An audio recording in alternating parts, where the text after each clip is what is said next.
Hello guys, I'm here with Lyudmyla. She's helping a lot of people across the world to use Bitcoin in important issues. So Lyudmyla, please help us to understand what you do and how you are finding the Bitcoin tool to help other people. Hi guys, so I'm a human rights defender. Originally I'm from Ukraine, and since full Russian invasion our financial system was completely paralyzed. So the only tool that was helpful for us to fundraise and to immediately deliver humanitarian aid, life-saving bulletproof health, bulletproof vests and helmets, medical sets, equipment. This was thanks to Bitcoin speed and transactions. So we were able to deliver humanitarian aid to Ukraine on the second day of the war, hundreds of sets of all this protective equipment, while everyone was waiting because basically banking system was completely paralyzed for a few months. And this is just one small example. We of course help to other people, both from Ukraine but also from those who wanted to help, to learn how to use Bitcoin for easy transaction and to increase speed of transaction, especially because such countries like Ukraine, they are associated with a risk zone. What does it mean, risk zone? That means that financial institutions will basically disconnect you from financial services. They can or terminate your bank account, or they can terminate or freeze your assets if you just fundraise through, for example, Patronate, GoFundMe. This is favorite platforms which normally NGOs and activists, fundraisers are using. So we were deprived the right to use it. The same with PayPal, basically every financial tool. And this is where we use Bitcoin for this kind of services. So fundraising and delivering humanitarian aid for Ukraine, this is one issue. The second issue, much earlier, I was myself, together with my organization, disconnected from financial institutions in Belgium. I live in Belgium. Before I lived in Poland, and I established my organization in Poland, and I defended in Poland human rights activists, the same like me, judges, lawyers, entrepreneurs, LGBT rights, women's rights organizations. So because of these activities, Polish government, they decided to throw out me from the European Union, and they placed me in Schengen information system as a threat to national security with absolutely groundless accusation. And imagine, of course, we overcome it because while I was a threat to national security in Poland, it was huge international scandal, and Bundestag, German government, together with French government, Swiss government, UK and Belgium, they granted me special visas, and I was back to EU and was able to run my human rights activity. But what's happened, because of this huge smear campaign, it was in 26 languages at that time, now it's 28 languages. It affected my reputation of organization, and this bad wording, which is threat to national security, then money laundering accusation, spies accusation, all of this crazy stuff, what you can only imagine. This was fake accusation against me, my family members, and people associated to me. So we of course filed complaints against this defamation campaign, but you need to spend time, and during this time, when you struggle in the court, it's first, and the second, you need to survive during this time. And the third, this negative wording is collected by artificial intelligence and used as basically the ground by financial institutions why you should be deprived the right to have financial services.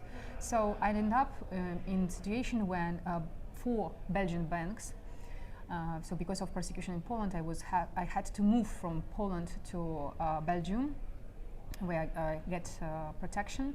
And but anyways, with all of this, protection and support, the system was shrinking because the government of Poland, together with other states, at the time it was Moldova and Kazakhstan, they were cooperating and abuse anti-money laundering regulation in order to find loopholes in the law, how they can attack me and my organization and people around me.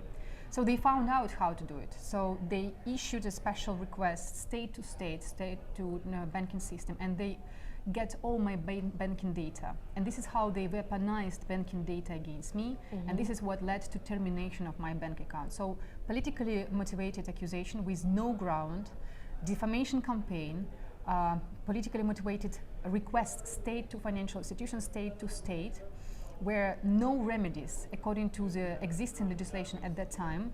This led us to completely financial exclusion. So our organization for 2 years were not able to have any bank account. And imagine if you live in the world where you cannot even pay your rent, you cannot survive. So during this time I was able to survive actually thanks to Bitcoin. And this is why I was aware how to use it, not only for myself, but also for people around me. And what I'm saying, it's like example how authoritarian regimes are able to exclude you from financial services and basically make your life nightmare being in Europe. Imagine what they can do in other states where they have full control. So we work a lot as Open Dialogue Foundation to support political prisoners and people who are politically persecuted in post-Soviet region, which is Russia, Ukraine, Kazakhstan, Moldova, Azerbaijan. We also support people from Turkey, China, Uyghurs specifically, especially those who are living in Central Asian countries. So all of these people, they again have the same problem, because the financial system there, it's a tool for persecution. They're completely exposed to the government. It's an instrument to persecute people. And just recently, Lukashenko from Belarus, he said that he needs to control all banking data. So he even acknowledged what normally dictators are trying to hide, that banking data is not anymore any secret data. It's just something what you use against your opponent. And what he said publicly, unfortunately, was used by many regimes for many years, and we were not even aware how deeply abuse of anti-money laundering, counter-terrorism regulation and laws can affect our lives. So we experienced it ourselves, and we understood that there is only, for the moment, one answer how you can do it is with Bitcoin. You even can't use stablecoin in authoritarian states. In case of Ukraine, whereas the government is not authoritarian, you can use stablecoin. Of course, people actually prefer to use stablecoin because it's more comfortable, it's stable. But in case if we speak about where is no choice, where you're afraid that your data is going to be weaponized against you, that your bank account can be terminated in 3 to 5 minutes. Imagine 3 to 5 minutes. This is Kazakhstan.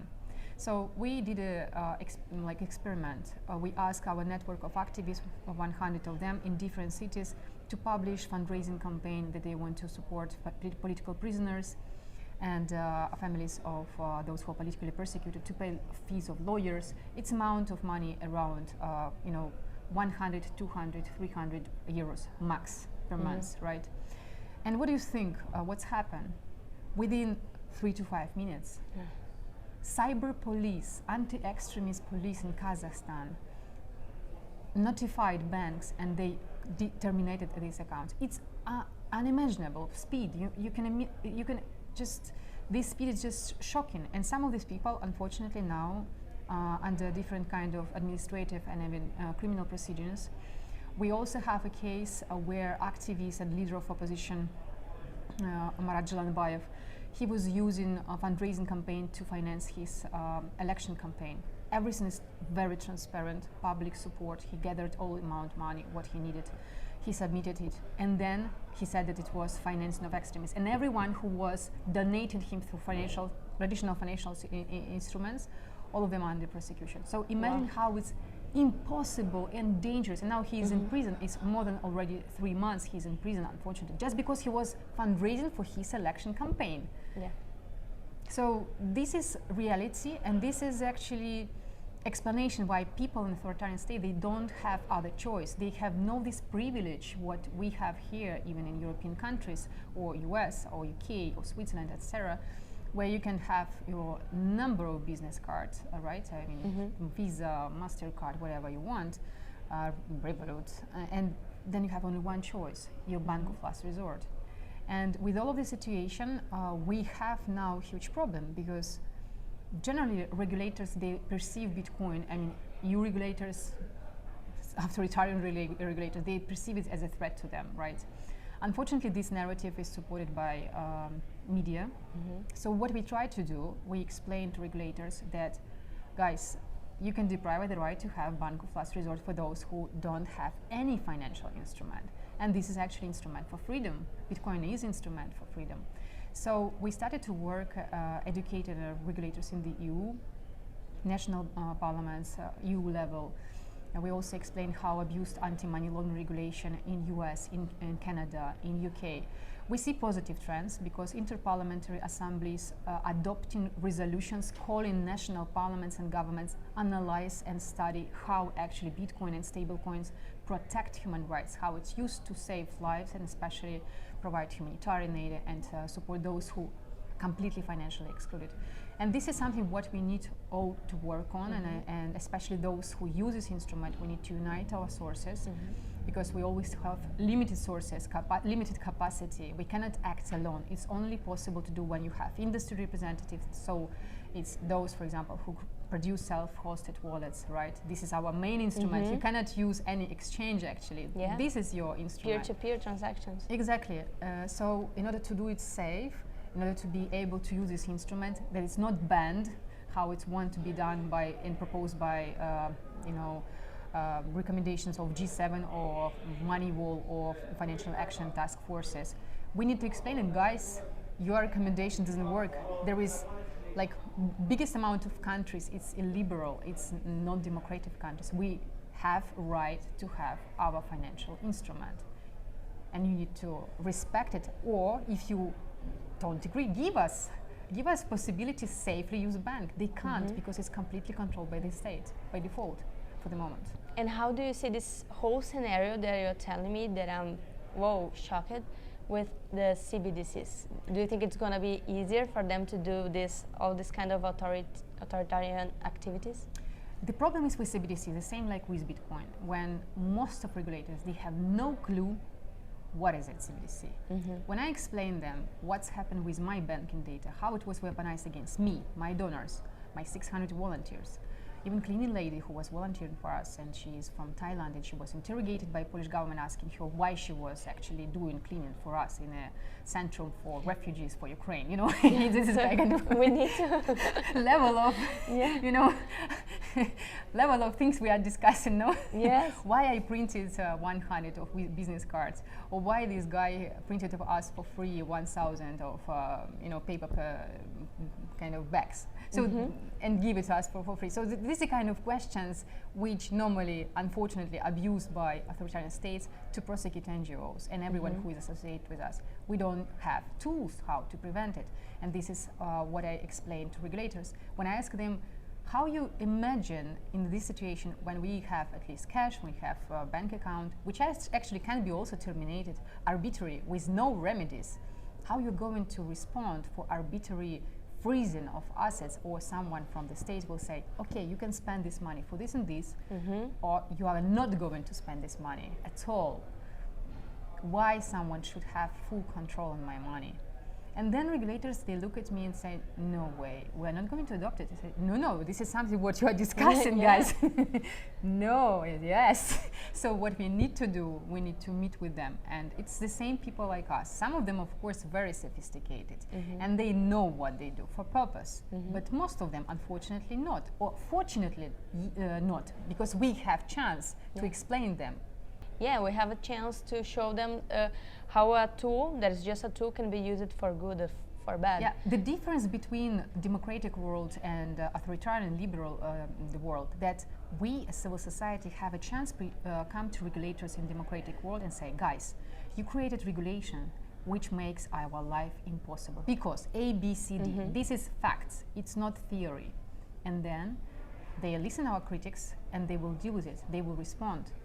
What we actually had in Belgium, for example, Belgium adopted special law bank of last resort. So no one from us, like such organization like us, people associated with us, even business entities, diplomats, they will not deprive any more right for bank of last resort. This is, I think, huge. And the same is going to be adopted for the whole European Union because we intensively work on it. So the same approach we should do on other things. For example, discriminative amount of money which is perceived like gambling. So when you use crypto assets in EU, now it's an anti-money laundering regulation, it's assumed that it's the same like you gamble. But when I save life with Bitcoin, it's not gambling. This is actually the only opportunity. And again, we need to show more use cases because this is something you cannot just question because this is the fact. And then it's changed perspective for people. So in authoritarian states, in a liberal government, if you just come and say your regulation doesn't work, you will end up in prison. You will even not be able to speak to people. So we need to use our privilege while we are in democratic countries to demand, to restore and to control the law, what is actually shaping our life. And this is my main message. Don't allow illiberal governments to push our governments into this gray zone. We don't want it. Because if you don't follow and you don't check how law works, then it's abused. If you don't use it, you lose it. And then after you lose it, you can't take it back, right? I mean, Poland showed exactly, because Poland was a country of successful transition. I was always, I was living in Poland for more than 10 years. I grew up as a personality in Poland, so I had the privilege to learn from the best people there, from Polish Solidarity, former prime ministers, people who actually were political prisoners, spending years and years in prisons, and then actually they were able to transform this country in democracy. And then, you know, this distance between authoritarian states and actually democracy is just one election. You can lose everything. And this is example what's happened now in Poland. Even business people who were just absolutely, you know, skeptical to all of this, they were billionaires and now they have nothing. They spent more than 1 year in detention facility arbitrarily, without even any decision of the court. Imagine the level of degradation, how easily you can lose everything, literally everything, just because you don't control, you just allow someone to take decision against of you. Thank you a lot for all your messages and for all you're doing, because this is the, in real life example, how Bitcoin saves lives. So this is, I think you said that Bitcoin saved your life and helped save others. Yes, so, literally. So this is real. Normally in Brazil, people I was at that time in Belgium, not in authoritarian state. I was, you know, persecuted by 3 authoritarian states, and they were able to abuse the law, you know, international agreements to make my life absolutely impossible in the heart of Europe. Because you're trying to help people. Exactly. Yeah. How do you feel the embracing of Bitcoin conferences, communities? We are here in a conference. You are feeling that Bitcoiners are contacting you and helping you to develop this kind of conversation? Yes. I mean, I'm here for 2 basically reasons, because I want to learn more deep technology which I'm using, more understand people also who is standing behind it. It's important for me because I want to know that I defended something what other people share the same values. This is number 1 for me.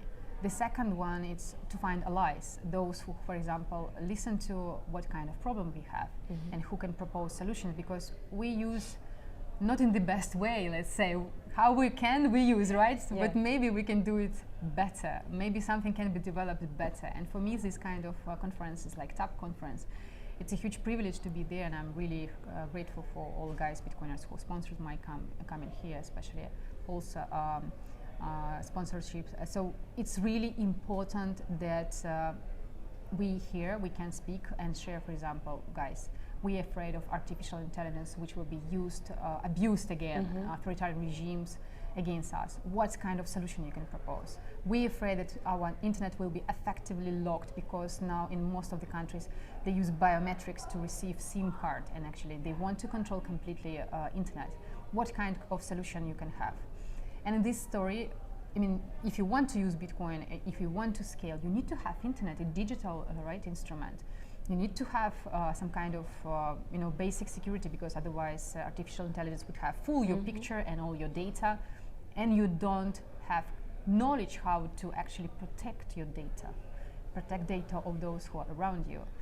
And I don't have answers. Of course, I'm not able to find it on one conference, but at least we start discussion, and maybe there will be allies. And that's a perfect idea how human rights can suggest improvements in Bitcoin tools as well. Exactly. Like for something that sometimes just in a technical level you're not aware or even thinking about it. So again, thank you a lot for this conversation. Bye.